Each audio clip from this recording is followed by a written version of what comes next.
तीन बहनों की लालची भाभी।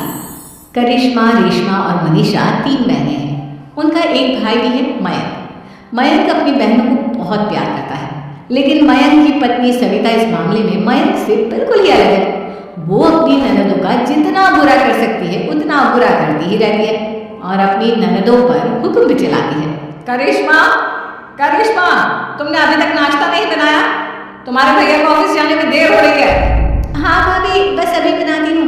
करिश्मा, तुम ये ढीलापन छोड़ दो, कल को पराए घर जाना है।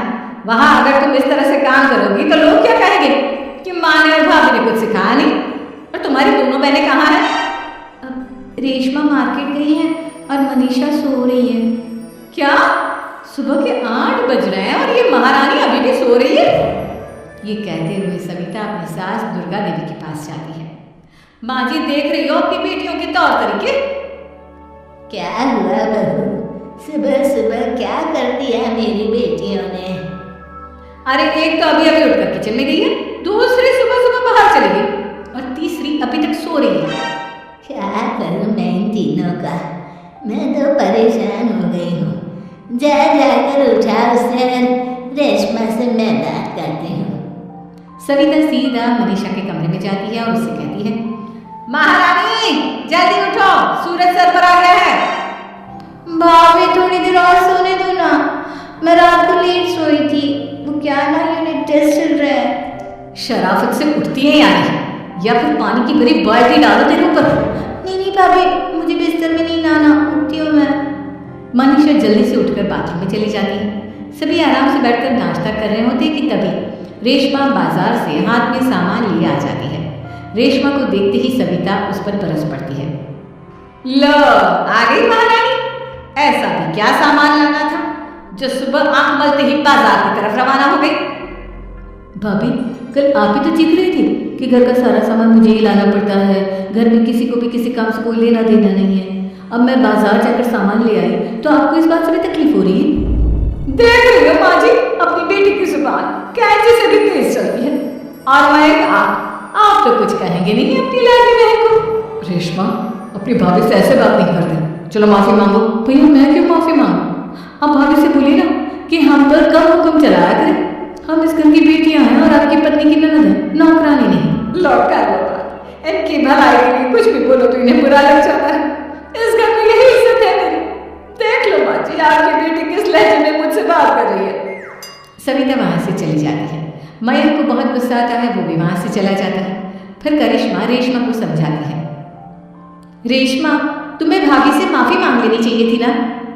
लेकिन दीदी, मैंने कुछ किया ही नहीं तो मैं माफी क्यों मांगू? हाँ करिश्मा दीदी, रेशमा दीदी जैसे ही घर में आई भाभी ही उन पर चिल्ला रही थी। हाँ, मैं मानती हूँ कि गलती भाभी की थी। मैं तो इसलिए बोल रही हूँ कि भाभी ने माँ को तो पूरी तरह अपने वश में कर लिया है। वो हमारी बात सुनती ही नहीं। मयंक भैया हमारे लिए हमेशा खड़े रहते हैं, इसलिए उनकी बात का मान तो तुम्हें रखना चाहिए था ना। कोई फायदा नहीं दीदी, कुछ दिनों की बात और है, भाभी उन्हें भी हमारे खिलाफ भड़का देंगे। फिर वो भी माँ की तरह हमारी किसी बात का विश्वास नहीं करेंगे। इसी तरह सविता अपनी तीनों ननदों को किसी न किसी बात पर परेशान करती रहती थी। एक दिन मयंक अपनी तीनों बहनों के लिए गिफ्ट लाया। क्या रेशमा, ये तुम्हारे लिए हार का सेट। रेशमा, तुम्हारे लिए सुंदर सी ड्रेस। और मनीषा, तुम्हें किताबें पसंद है ना, तुम्हारे लिए किताबें लाया हूँ। थैंक यू भैया। थैंक यू भैया। थैंक यू भैया। करिश्मा, तुम्हारा नेकलेस कितना सुंदर है, ये भैया कहाँ से ले आया होंगे? मैंने भैया को 3 दिन पहले फोन पर ये डिजाइन दिखाया था और आज भैया ये ले आए।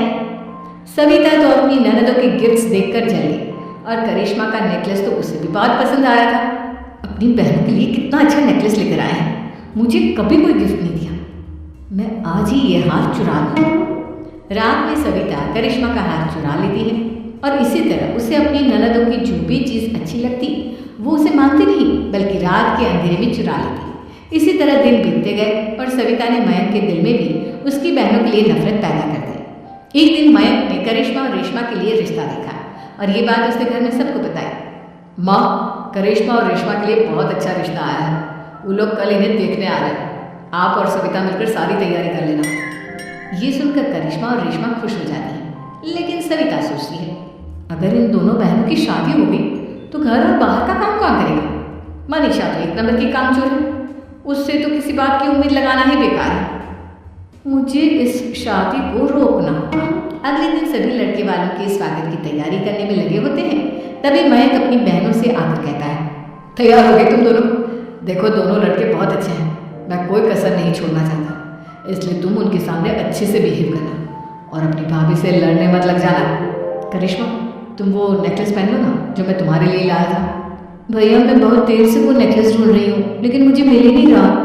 क्या तुमने नेकलेस खो दिया? तुम्हें पता भी है वो कितना महंगा था? तुम कोई काम ढंग से नहीं कर सकती। मयंक गुस्से में वहाँ से चला जाता है। थोड़ी देर बाद लड़के वाले भी आ जाते हैं। वो दोनों बहनों को पसंद कर लेते हैं और रिश्ता पक्का हो जाता है। लेकिन सविता के दिमाग में तो कुछ और ही खिचड़ी पक रही थी। वो पंडित जी के पास करिश्मा की कुंडली लेकर जाती है और उन्हें पैसे देकर करिश्मा की कुंडली बदलवा देती है। जब लड़के वालों के पास करिश्मा की कुंडली जाती है तो वो दुर्गा को फोन करते हैं। बहन जी, हमने करिश्मा की कुंडली अपने पंडित जी को दिखाई थी। आपकी बेटी की कुंडली नहीं बल्कि दोषों का पिटारा है। देखिए, मैं और मेरे पति इन सब बातों में बहुत विश्वास करते हैं, इसलिए हम आपकी बेटी से अपने बेटे की शादी नहीं करा सकते। इस तरह करिश्मा का रिश्ता टूट जाता है और सभी घर वालों को बहुत दुख होता है। अब कविता सोचती है, चलो करिश्मा का तो रिश्ता टूट गया, अब रेशमा का भी रिश्ता तोड़ना है। क्या करूं क्या करूं? अब सविता आवाज बदलकर किसी अननोन नंबर से रेशमा के होने वाले ससुराल में फोन करती है। हेलो, मैं कौन हूँ कौन नहीं ये आपके लिए जानना जरूरी नहीं। बस इतना सुन लो कि रेशमा का 2 साल से किसी के साथ अफेयर चल रहा है। बस रेशमा का रिश्ता तोड़वाने के लिए सविता का इतना कहना काफी था। अब रेशमा का भी रिश्ता टूट गया। मयंक और दुर्गा देवी ने रेशमा को खूब खरी खोटी सुनाई और उससे बार बार उस लड़के के बारे में पूछने लगे। आप दोनों मुझे क्यों परेशान कर रहे हो? अरे कोई लड़का होगा मेरी लाइफ में तो मैं बताऊंगी ना। जब कोई है ही नहीं तो कहाँ से लाऊं मैं कोई लड़का? तो तेरे होने वाले ससुराल वालों को फोन किसने किया था? माँ मैं नहीं जानती किसने फोन किया था, मैं सच कह रही हूँ। मैं तो पहले ही कह रही थी इसकी लगाम खींच कर रखो, लेकिन मेरी सुनता ही कौन है। आप चुप रहिए भाभी, ये सब आपका ही किया धरा है। अब तीनों बहनों को विश्वास हो जाता है कि ये सब उनकी भाभी ही कर रही है। तीनों बहनें अपनी भाभी को सबक सिखाने के लिए एक वकील कर लेती हैं और घर में हिस्सा मांगा। देखो भैया, माँ बाप की जायदाद में जितना बेटों का हक होता है उतना ही बेटियों का, इसलिए इस घर के 4 हिस्से होंगे और हमें अपना हिस्सा चाहिए। मैंने तुम्हारे लिए क्या क्या नहीं किया और तुम इस घर में हिस्सा मांग रही हो? भैया, आप और माँ हम बहनों की कोई बात नहीं सुनते हो और भाभी हमारी शादी नहीं होने देगी क्योंकि उन्हें लगता है कि आप हमारी शादी में ज़्यादा पैसा लगाओगे और उन्हें हम जैसी फ्री की नौकरानी कहाँ मिलेगी। तो हम भाभी के साथ तो रह नहीं सकते, हम बहनों को अपना हिस्सा चाहिए। अरे तुम्हें शर्म आनी चाहिए अपनी भाभी पर ऐसा इल्जाम लगाते हुए। वो तुम्हारे बारे में कितना सोचती है। हाँ माँ, भाभी हमारे बारे में बहुत सोचती है। दिन रात बस यही सोचती रहती है कि किस तरह से अपनी तीनों ननदों को परेशान करूं और कभी मुझे पढ़ने भी नहीं देती। दोनों बहनों का रिश्ता भी तो इन्होंने ही तोड़वाया है और रात में हमारे कमरे में आकर हमारी चीजें भी चुरा दी। इसी तरह सविता की तीनों ननदें अपनी बात पर अड़ी रही। अब कोर्ट में तारीख भी शुरू हो गई। जब सविता को लगा कि उसकी तीनों ननद इतनी आसानी से नहीं मानने वाली तो उसने अपने पति और सास को सारी सच्चाई बता दी और अपनी तीनों ननद से माफी मांगी। मयंक और दुर्गा को भी अपनी गलती का एहसास हो गया। अब सविता खुद करिश्मा और रेशमा के लिए अच्छा रिश्ता ढूंढती है और उनकी शादी करवाती है।